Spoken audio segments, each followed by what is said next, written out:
Welcome to EPG Pathshala. I am Dr. Mrinmoy Pramanik. I teach comparative Indian language and literature at the University of Calcutta.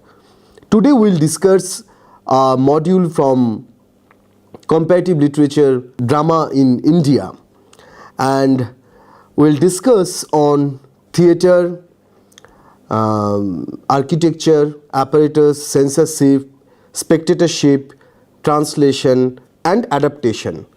The content of this module is written by Mr. Benil Bishwas, Assistant Professor, Theatre Arts, Ambedkar University, Delhi.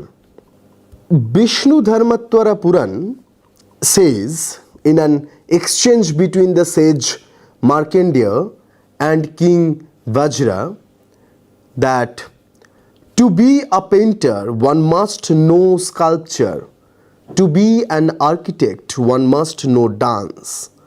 Dance is possible only through music, and poetry therefore is essential. Quite appropriately, theatre encompasses all the above mentioned arts, which is vital for an individual and community's overall development. India is known for its rich cultural heritage, has harnessed the energy of theatrical forms since the inception of its civilization. A rich cultural heritage of almost 3,000 years has been the nurturing ground for theatre and its folk forms emerging after Greek and Roman theatre. Sanskrit theatre, closely associated with primordial rituals, is the earliest form of Indian theatre. Ascribed to Bharat Muni, Natya Shastra or Natya Shastra is considered to be the initial and most elaborate treatise on dramaturgy and art of theatre in the world. It gives the details account of Indian theatre's divine origin and expounds rasa. This text becomes the basis of the classical Sanskrit theatre in India. Sanskrit theatre was nourished by preeminent playwrights like Bhasa, Kalidasa, Shudraka, Vishakhadatya, Bhavabhuti and Harsha. This body of works, which were sophisticated in its form and thematic content, can be equaled in its range and influence with the dramatic yield of other prosperous theatre tradition of the world like ancient Greek theatre and Elizabethan theatre. Even the Sanskrit theatre must have begun as a narrative form, with recitation, singing and dancing becoming its integral elements. This emphasis on narrative elements made our theatre essentially theatrical right from the beginning. That is why the theatre in India has encompassed all the other forms of literature and fine arts into its physical presentation. Literature, mime, music, dance, movement, painting, sculpture and architecture all amalgamated into one. Not just the description of how various kind of plays to be written. In fact, the Natya Shastra mentions elaborate every dimension of stagecraft, from acting, stage design to theatre architecture. It is from Natya Shastra that we get to know that the Sanskrit plays commenced with an elaborate ritual called Purvaranga. The Sutradhara, the narrator, stage manager and chief actor, enters the performance space, worship the presiding deity of theatre in most cases, Nataraja, Shiva, for the success of the performance and well-being of the actors and the audience. Then the Sutradhara summons the leading actress and stars and start the play with a prologue or incantation. One might cogitate that the Venus where plays were staged were considered sacred and came to be known as Rangamancha or Rangabhumi. However, distinct absence of irrefutable living evidence of the performances of classical Sanskrit plays based on the guidelines of the Natya Shastra is a major impediment to consider that classical Sanskrit plays considered the Natya Shastra as an instruction manual. To substantiate Sanskrit dramas indicate towards things that appears to concur with portions of the Natya Shastra, but numerous Sanskrit dramas also contain elements that the Natya Shastra forbids. For example, perhaps Avigyan Shakuntalam by Kalidasa is among the few plays that satisfy the definition of being a Nataka with the Purvaranga and Shutradhar mode of beginning of the play available in the text. Moreover, no living traditions of performance continued since either the era of Sanskrit drama or the Natya Shastra. Kutiyattam or Kodiyattam theatre may have originated in the 11th century, and it probably has the strongest claim to continuing the tradition of Sanskrit dramas, but ultimately the existing performance repertoire represents a synthesis of Sanskrit classicism and reflects the local traditions of Kerala. Thus, we have only the text of the Natya Shastra and the ephemeral implications of Sanskrit dramas in the local folk bhasha traditions of performance. Alternatively, the Natya Shastra does provide us a significant and fascinating theory about theatrical performance that permeates South Asian aesthetics. Bharata's understanding of how Natya affects audiences rooted in Vava and Rasa still irradiate and beckons us to think of what theatrical presentations can do and how it can be achieved. Nevertheless, as the book is written in Sanskrit, a basic knowledge of Indian historiography will lead one to interrogate the positionality of the book vis-a-vis ritual and social hierarchy. It will further lead a conscious scholar to ponder on the readership of such a text with inherent class structure and casteism. This reading will be further accentuated by figuring out that interest in the discourse is a recent one, namely 16th century onwards under the evil guidance of mostly German Indologists. By 11th century, with the initiation of the Mughal era, the Sanskrit drama encountered a steady deterioration and it discontinued to be performed and was read only as literature. The theatrical requirements of the populaces were fulfilled by the traditional forms of theatre like folk theatre and devotional performances, etc., which varied from one bhasha region to another and was the part and parcel of the masses. The Ramlila, the Nautanki of North India, the Kirtaniya of Mithila, Jatra of Bengal, the Chou of Odisha and Jharkhand, the folk plays of Tamil Nadu like Satharam and Nallathangal, the Yakshagana of Karnataka, the Kathakali of Kerala, the Vavai of Gujarat, all were the folk performances, practices that developed a foundation for the portrayal of Indian theatre and encouraging soul for the Western theatrical tradition. It is these folk bhasha sensibilities and performances which have to be taken into considerations while pondering in the evaluation of theatre towards contemporary Indian theatre scenario in terms of architecture, apparatus and acting. Natya Shastra bestows a detailed attention to the 3 A's of theatre: architecture, apparatus and acting. A comprehensive description of various types of theatre houses, Natya Mandapa, is available in the 2nd chapter of the Natya Shastra. It provides detailed measurements and designs of types of theatre as well as information about the building of walls, columns, roof, etc. The description of theatre is so minute it could be difficult not to believe that such theatres used to be constructed at and before the time of Bharata, and that he must have been well versed in the versions, facets of the science related to the construction of the theatre house. For example, it mentioned in Natya Shastra that theatre are of 3 types, depending on their shape. They are oblong, square, and triangular. Each type is subdivided into three according to the dimensions as large, medium, and small. The large theatre is 108 hastas long, middle is 64 hastas, and the small theatre is 32 hastas long. One hasta is equal to 1.5 foot. However, during the medieval period, theatre moved out of the Natya Mandapa and initiated new habitat in the streets, bringing about the notion of open performance spaces.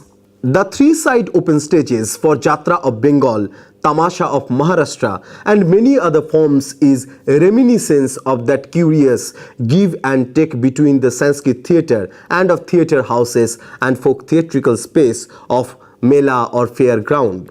Ramlila of Ramnagar near Varanasi in Uttar Pradesh is yet another example such interesting transformation of performance spaces. Of course, the impact of Natya Shastra can be seen in Hindu temple design after 10th century to include spaces for performing arts. For example, Kuttampalams in almost all the large temples in Kerala, Nat Mandir in temple at Khajuraho, Madhya Pradesh, or prayer halls. For example, Namghar, initiated by Shankardeva in Assam and supported as dramatic art stage based on the square principle described in the Natya Shastra, such as those in the peninsular and eastern states of India. In contemporary India, theatre artists like K.N. Panikkar at Shopanam, Trivandrum, Veena Pani Chawla at Adi Shakti, Pondicherry, and Ratan Thyam at Chorus Repertory, Imphal, have tried to recreate the spaces mentioned in Natya Shastra. The architectural design of performance space at Sangeet Natak Academy and the three auditoriums, namely Sammukh, Bahumukh, and Abhimanch, at National School of Drama, New Delhi, are reminiscent of similar architectural spaces. The Bhasha folk theatre,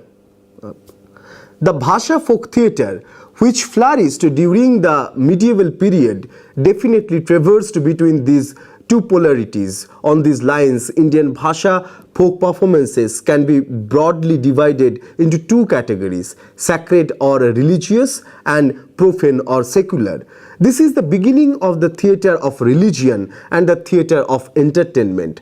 The religious mythology-oriented forms emerge as a result of the Bhakti movement in medieval India. The profane or secular folk theatre form, which belonged to the Vandpather from Kashmir Swang tradition from Haryana, becomes an epitome of folk entertainment with profane element. The two forms, religious and secular, sacred and profane, operated in tandem, influencing each other. Historians can also be found in certain solo forms of Indian classical dance tradition like Bharatnatyam, Kathak, Odissi, Mohiniyattam. Folk dances like the Gambhira, the Purulia Chhau of Bengal, Saraikela Chhau of Jharkhand, and Mayurbhanj Chhau of Odisha also have a theatrical narrative element in them. The Natya Shastra places much emphasis on the means of histrionic representation or abhinaya.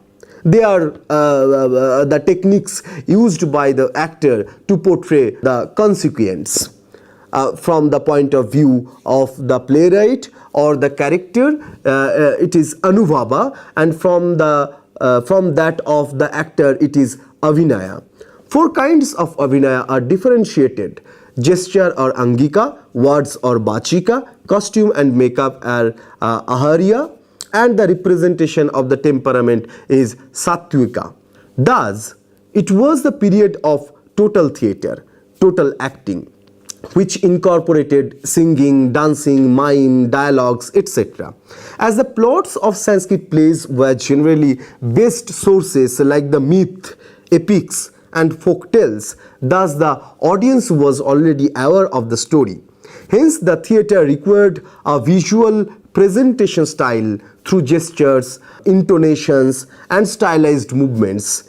In contemporary times, one could experience that acting styles in the works of directors like Ken Panikkar, Veena Pani Chawla, who explored the styles Natya Shastra based on local tradition like Kalaripayattu, Kuttiyattam, etc. On the other hand, stalwarts like Ratan Thyam and Kanhailal in Manipur started to search for actor body within their local specific culture. It has to be noted that the renowned German playwright director Brecht evolved his theory of epic theatre and concept of alienation precisely from these sources. For example, Sutradhara or narrator, who most of the time also played the Vidushak or Joker, could anytime come out of the enactment and engage in a conversation and address the audience directly. Now let us talk about the issues related to censorship and spectatorship. Drama about life and plight of the common man. The masses now began to flourish as a prized literary genre alongside the modern genre of fiction, also as a response to Western influence.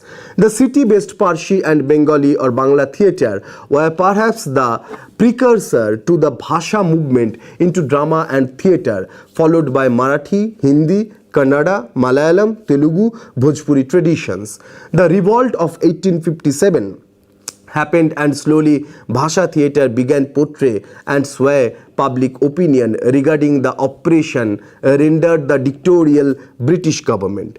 It is late 19th century, slowly theatre became an apparatus of social change when dedicated patriots were committed to exposing social evils, some of which had resulted from British rule and some of which had Hindu society for centuries.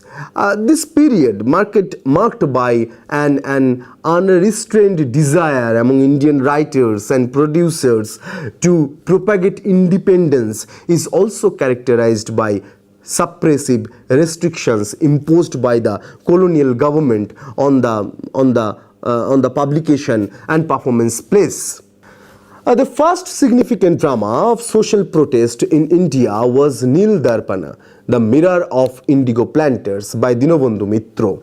Published in 1860, the play dramatizes incidents drawn from the revolution of 1858, in which Bengali indigo cultivators were mercilessly persecuted by the British planters for refusing to sow their crops.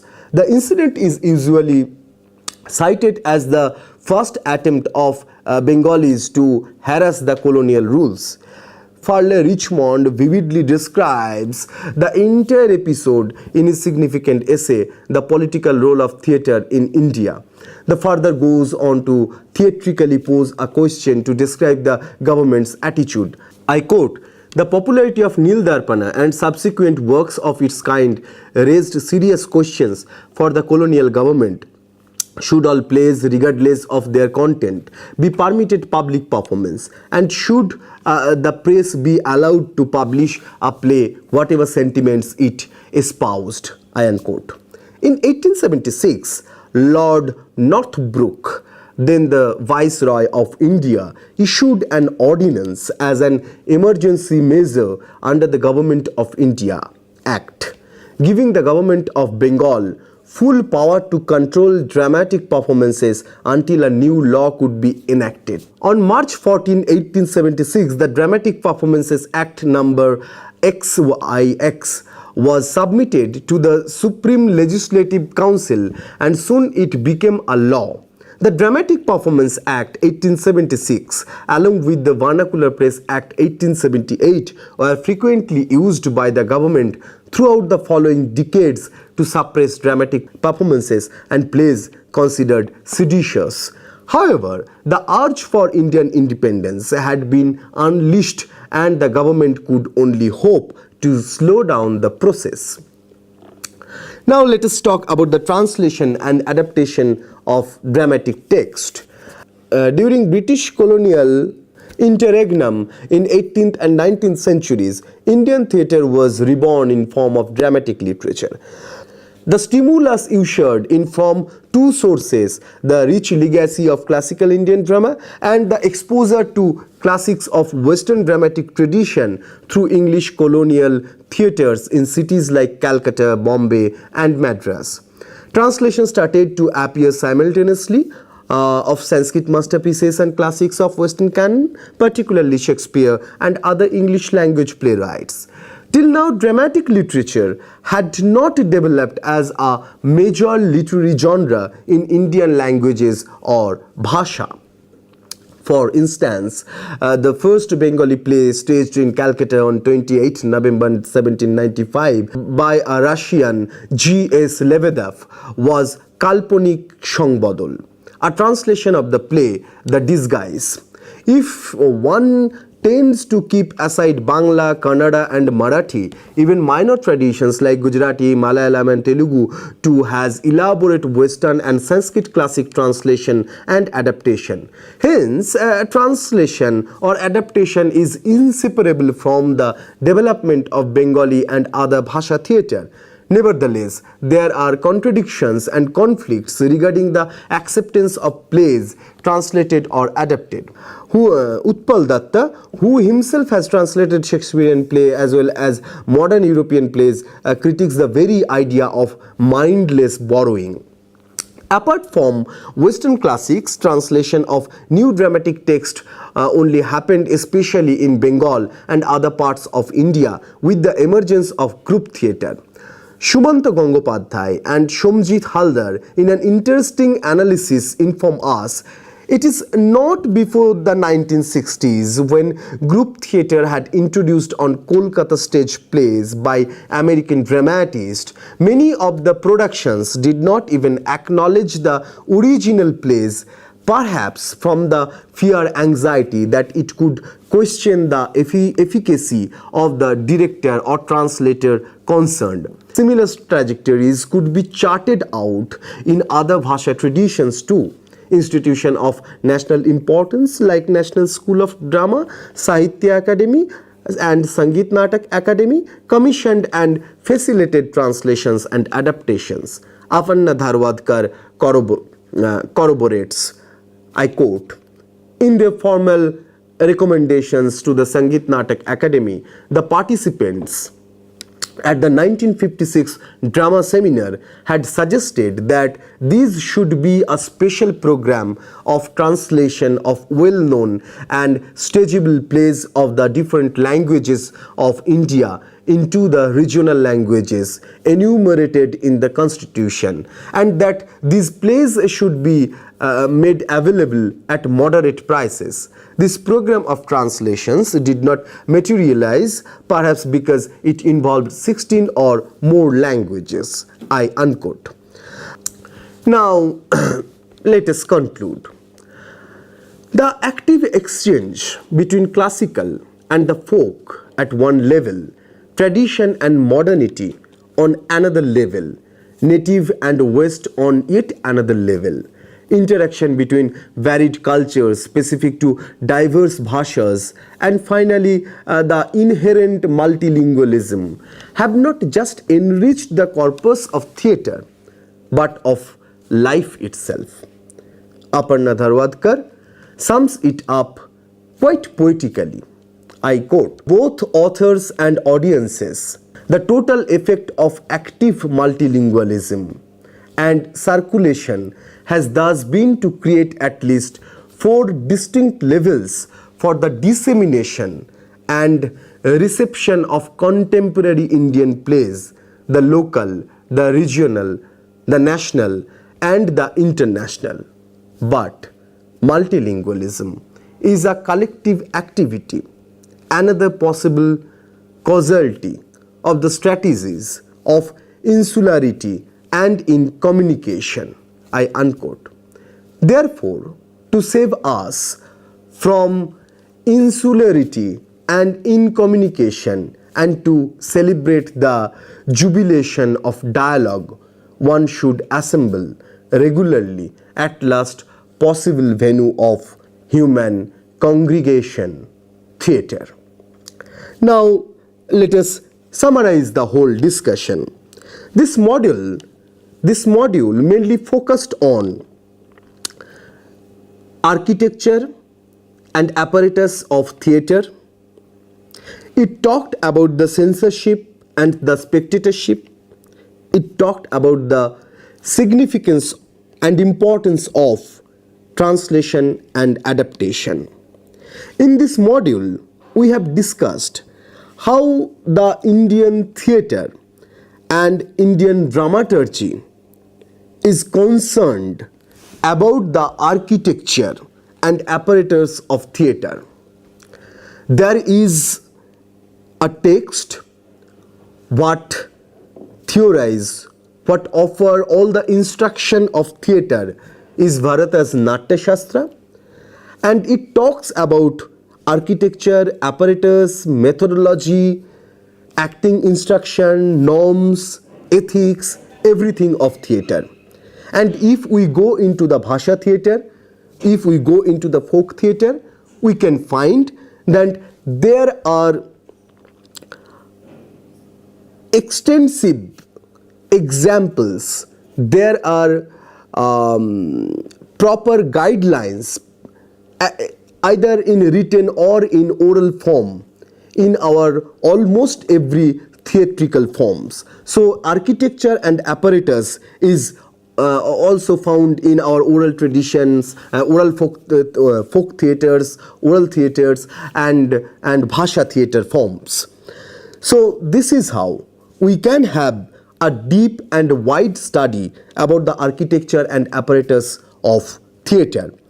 And architecture and apparatus of Indian theatre is so various and so wide that it is innumerous. It is not possible to gather all these in a same place or in a limited space. From this discussion, we also understood that theatre is a composite art. It is composited by different art forms, and we have so many theatrical forms in our Bhasha, in our folk theatrical tradition, which engages dance, drama, speeches, music, recitation, and what not. We came to know about all these things in details with all the examples. And later we discussed about the censorship and the spectatorship. We informed that what was the kind of censorship on the drama, because the British Empire was afraid of the social value and influence of theatres among the people. So there were huge censorship on dramatic practices, on theatrical practices. And later we discussed about the translation and adaptation, and we came to know, we understood that adaptation and translation is integral in the theatrical tradition, in theatrical culture and theatrical practices. Since the very beginning of the professional theatre, we are translating Sanskrit classical theatres, classical dramas into Bhasha languages, into Bhasha, and we are also translating English and other European text into Bhasha to perform. Not only that, in modern times, we have been translating a dramatic text from one Indian language to another Indian language. And if we don't talk about all these things also, the theatre itself is a translation. If we take example of Roman Jakobson, and if we talk about the inter-Semitic translation of Roman Jakobson, we can understand that it is about the translating dramatic literature into the theatre, into the acting, with the body language, with the speech, with the voice, modulation, and etc. So in this module, we have tried to focus on all these issues. Thank you.